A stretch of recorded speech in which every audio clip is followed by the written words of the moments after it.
Olá, graça e paz, boa noite a todos. 20 horas. Estamos iniciando um momento de fé. Hoje, o projeto A Marca da Promessa inicia com o tema O Coração do Líder. Leitura no livro de Deuteronômio, capítulo 17, versículos 15 a 17, a palavra diz: Estabelecerás com efeito sobre ti como rei aquele que o Senhor, teu Deus, escolher, homem estranho, que não seja dentre os teus irmãos. Não estabelecerás sobre ti, e sim, um dentre eles. Porém, este não multiplicará para si cavalos, nem fará voltar o povo ao Egito, para multiplicar cavalos. Pois o Senhor vos disse: nunca mais voltareis para este caminho. Tampouco para si multiplicará mulheres, para que o seu coração se não desvie. Nem multiplicará muito para si prata ou ouro. Amém. E graças a Deus. Para vocês que estão conosco agora, neste exato momento, em nossas plataformas de mídias sociais, sejam bem-vindos e eu abençoo a vida de vocês. Aqui no YouTube eu peço que se inscreva em nosso canal, ative o sininho, dê um like, comente, compartilhe e nos recomende. É importante para o Ministério de Cristo. Faça o mesmo no Facebook, Instagram, Twitter, Tumblr. É importante. Dê o like, o amei, gamei, um coraçãozinho, joinha. Se inscrevam, siga-nos. Presta atenção no devocional que eu trago nesta noite.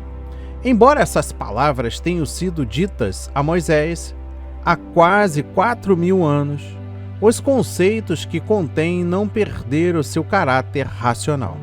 Uma simples leitura do texto nos apresenta alguns dos fatores que Deus considera indispensáveis para aqueles que exercem autoridade. Primeiramente, a pessoa que viesse a ser rei deveria ser proveniente do povo. Isto garantia que este conheceria bem a realidade daqueles que iriam governar. Seria conhecedor de seus costumes, seus valores, suas dificuldades e da sua história. Isto o ajudaria a evitar todo tipo de exigências que provocaria desnecessariamente o povo, coisa bem comum daqueles que assumem posição de autoridade sem conhecer bem as pessoas sobre as quais exercerão seu governo.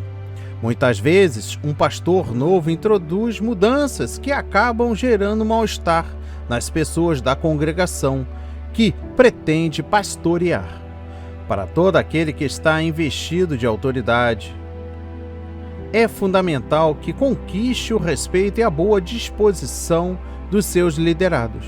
Somente dessa forma estarão dispostos a segui-lo e a colaborar nos projetos que propõe para melhorar suas vidas. Um segundo fator diz respeito à aproximação do rei ao povo. Deus deseja que o rei não enriquecesse, nem acumulasse bens para si mesmo, e não tivesse muitas mulheres. Essas coisas serviriam somente para introduzi-lo numa realidade diferente que a das pessoas que ele deveria representar. Os que têm fartura em casa rapidamente endurecem seu coração e perdem a sensibilidade em relação àqueles que estão em situação de pobreza. Apesar desta advertência, na história da humanidade nunca houve um rei sem a abundância de riqueza à sua volta. Por este motivo, foi tão difícil para as autoridades aceitar o estilo de vida de Cristo, o único rei que viveu entre o povo. Muitos pastores aproveitam sua posição para acumular riquezas exageradas, o que não faz mais do que pôr uma barreira entre eles e as pessoas que desejam pastorear. Para que o pastor cuide bem de suas ovelhas, deve viver dentro de uma realidade semelhante à que elas vivem. Por último, Deus queria que o rei jamais buscasse recursos em outros países, tais como o Egito. As necessidades do povo deveriam ser apresentadas ao Senhor, direcionando-os para dentro de um contexto puramente espiritual. De igual forma, o pastor foi chamado para uma vida de total dependência de Deus, buscando do Senhor o que não tem em si mesmo para dar. Uma tarefa espiritual requer uma perspectiva espiritual de autoridade. E nesta noite eu trago um texto para você pensar. Leia no livro de Ezequiel 34, versículos 1 a 16. À luz do texto de hoje, e poderá entender por que Deus condenou os pastores de Israel com tanta dureza. Meu irmão, este é o primeiro devocional do Momento de Fé. Teremos o último às 22 horas.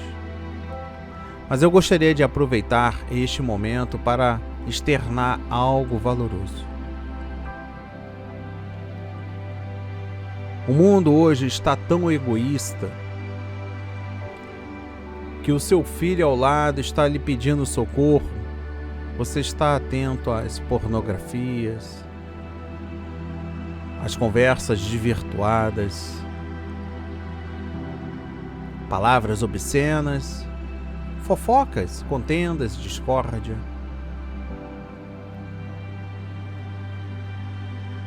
Eu sei que o tempo não tem sido justo,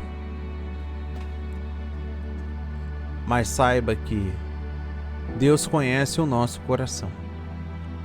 Ele sabe quando estamos agindo de boa fé e de má fé, desde a caridade até mesmo nas orações. A palavra tem como líder um pastor de igrejas que pastoreia o rebanho do Senhor. Mas nada é diferente das nossas vidas. As nossas atitudes podem corroborar tanto como bom como não favorável a criação dos filhos, da família, até mesmo da sua empresa, dos seus funcionários ou do seu liderado.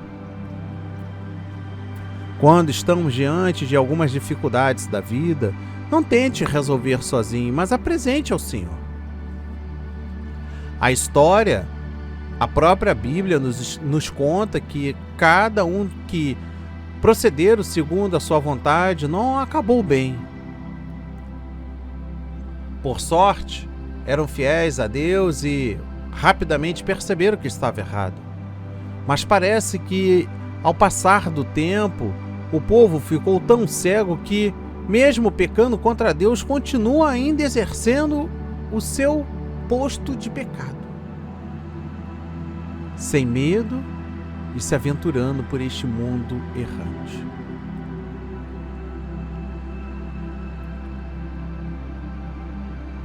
Não queira se enriquecer com a boa vontade do próximo, mas haja de boa fé. Sempre haja com coração, porque Deus vê tudo em secreto. Pai amado, bendito Senhor, meu Deus e meu Pai, muito obrigado pela palavra de hoje. Obrigado pelo milagre da vida. Obrigado por este início de mês, Pai. O mês de outubro será um mês de grandes bênçãos. Eu já profetizo de antemão. Comunicamos a Ti, Pai, graças ao Senhor pelo que o Senhor tem feito em nossas vidas. Desde o amanhecer, o respirar, proteção diária de nossas vidas, famílias, filhos e filhas e todos os nossos parentes queridos. Por aqueles que estão agora nos hospitais, nas alas das oncologias, pediatrias, por aqueles que estão acamados em seus lares, por aqueles que não têm nada o que comer, por aqueles que estão desesperados por emprego, por aqueles que necessitam de um socorro, por aqueles que têm se sentido traído pelas cobiças do mundo, por esta família que está destruída por conta de adultério, de mentira, de fornicação, de prostituição, de alcoolismo, de drogas.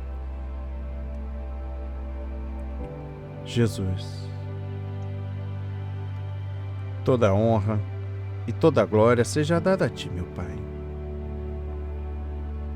Mais uma vez eu digo, amém. E graças a Deus, graças a Deus, graças a Deus. Até o nosso próximo encontro às 22 horas. Shalom.